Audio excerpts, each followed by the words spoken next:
Alright, so this is a very basic video about how to incorporate major and minor phrasing in E minor pentatonic. I'm only going to be using the basic box position for this particular lesson. So make sure you understand your E minor pentatonic box position or root position on the 12th fret. I'm standard tuned in the key of E, okay? So your normal, let's say a phrase where you are in a pure minor. I'm going to give you a phrase in pure minor, and then I'm going to show you some major aspects of how to like majorify it a little bit, okay, if you will. So, for instance, if you have a very standard phrase like this, okay, very standard phrase, choking on the 3rd string, 14th fret, to a bar on the 2nd string, 12th fret, to the 1st string, 12th fret. So it's choke with the 15th fret, 2nd string. So it's now instead of that. Now that's a pure minor phrase. Let me show you.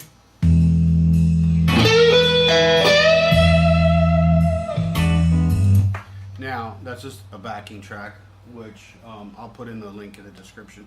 But now what you can do is you can end it on a major note, which instead of being here is going to go back a fret, put your 3rd finger on the 14th fret, 2nd string, and do a half choke. So same phrase, which is choke here. We're going to add in, so I'm going to start the phrase over. Let me explain it. Choke on the 3rd string, 14th fret. Let me play the phrase one time, watch.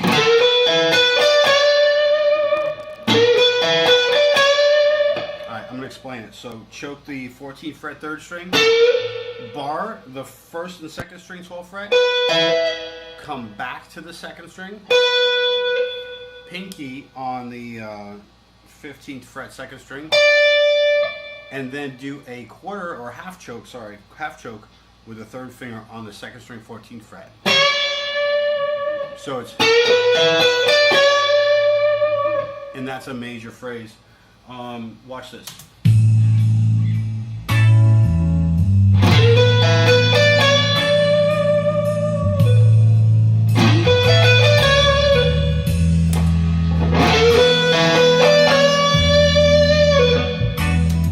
Major phrase.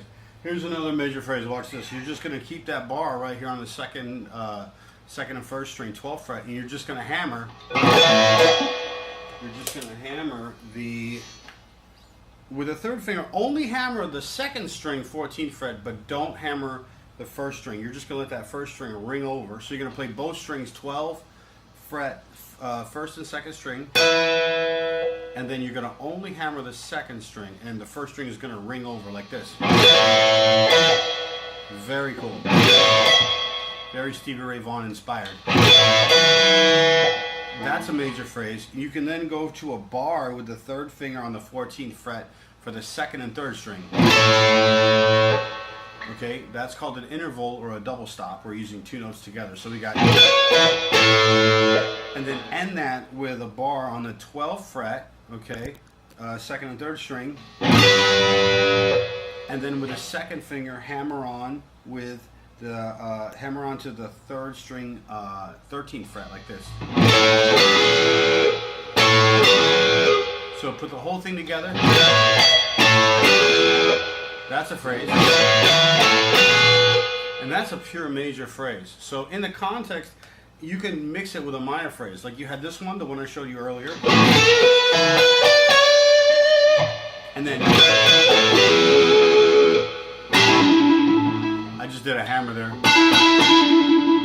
on the 4th string, 14th fret, hammering between the 12th and 14th fret.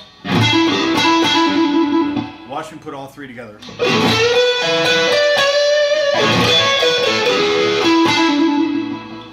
See how now you've established a very major and minor mixture. Watch me use it in context with this backing track. And we're in the key of E minor or E major, depending on what you're trying to do.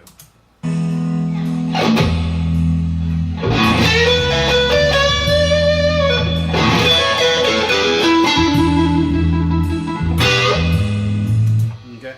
Now here's another one that I really like to do.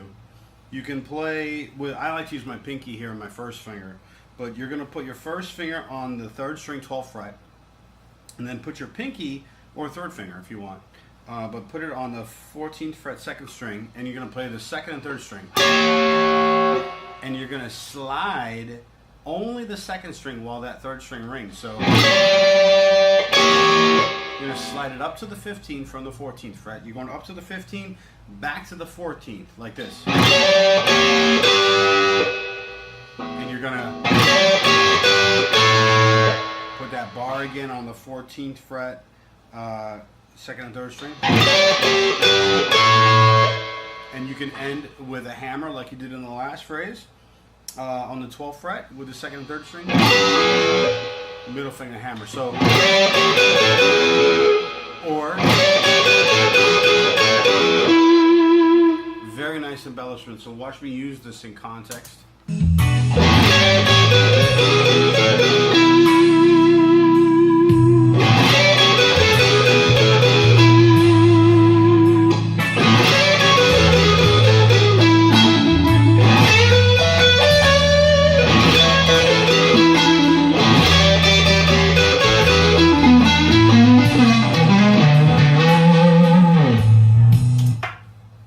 So I'm just kind of messing around with the pentatonic.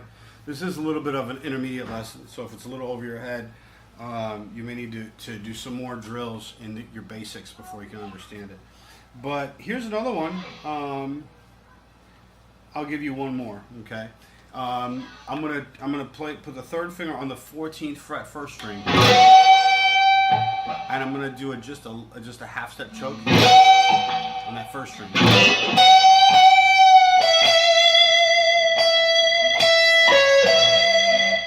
So, half step choke on the 1st string, 14th fret. Come back down on that note, so up and down. That's the 12th fret 1st string. To the 14th fret 2nd string. Back to the 12th fret 1st string. So it's, and then you're going to do a full choke with the 3rd finger on the 15th fret 1st string. And with that 1st finger on the 1st string 12th fret. So let me put the whole thing together for you.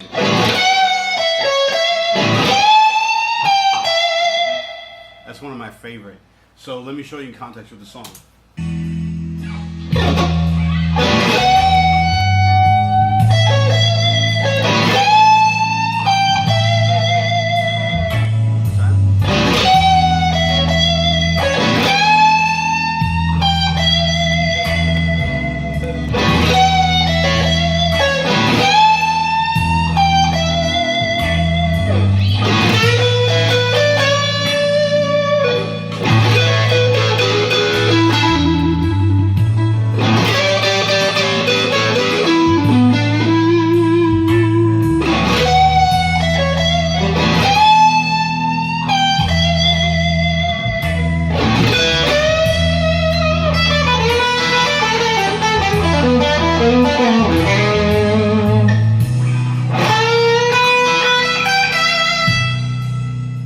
I'm just going to jam a little bit.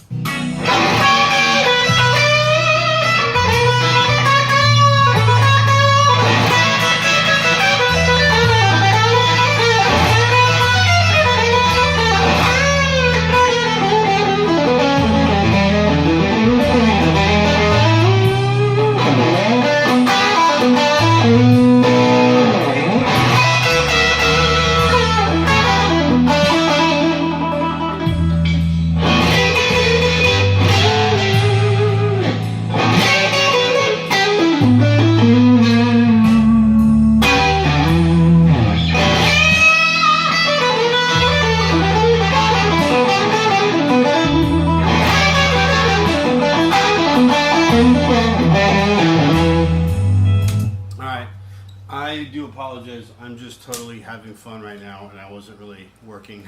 But anyway, hopefully you can just watch this lesson in slow-mo. This is going to open. This is a difficult subject for a lot of players that are just purely pentatonic, and maybe you learn the major scale, but you don't know how to apply it to modern blues or rock and roll. This is going to introduce you to some of my favorite. What licks that I gave you are some of my favorite moves to do in the key of E. And then we can talk about later how to apply this into other positions. Okay? So work on that. Give me some feedback. Hopefully that worked out for you.